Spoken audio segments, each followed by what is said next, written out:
The one and only Sunday game, ladies and gentlemen. We got 7:30 with number 23 USC, who went 8-5, taking on number 13 LSU, who went 10-3. LSU for 6.5 points on ABC. I agree with all the stats, and I'm going to, but none of these players returned, so I hope you love stats for the sake of stats. Caleb Williams went 266 of 388 last year, threw for 3,633 yards, 30 touchdowns, 5 interceptions. Marshawn Lloyd had 116 carries for 820 yards and 9 touchdowns. Taj Washington, 59 catches for 1,062 yards and 8 touchdowns.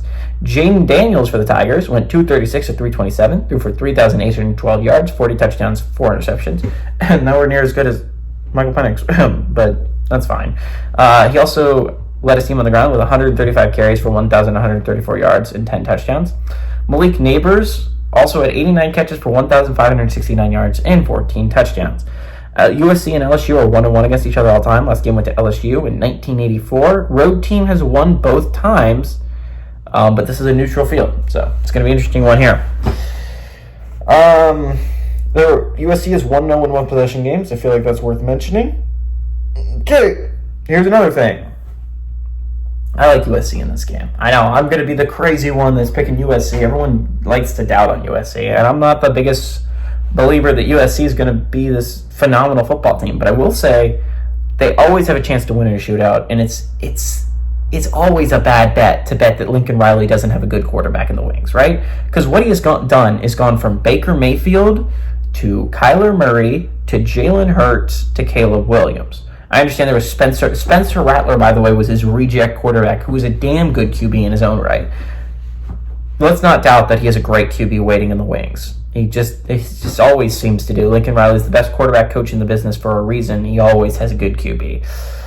And I think if you're talking about two teams that right off the bat are going to have great quarterbacks, it's going to be USC, right? Like USC right off the bat is going to have a good offense. It's going to have.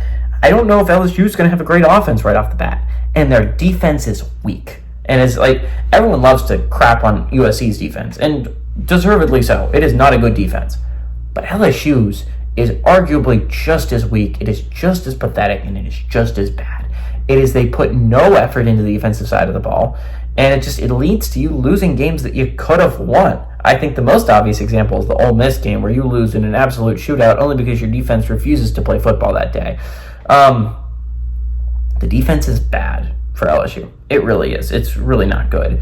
I like LSU. I think LSU's a decent team this year. Do I think they're 13th in the nation good? No. Do I think we're still going to beat them in the swamp? Absolutely. I think USC should be higher. I think USC is a good football team. I think they're going to prove it on a neutral field. I like USC to pull off the upset. It could be the Trojans in Vegas to pull off a significant upset week 1 and beat LSU. LSU also has really bad times trying to win in week 1.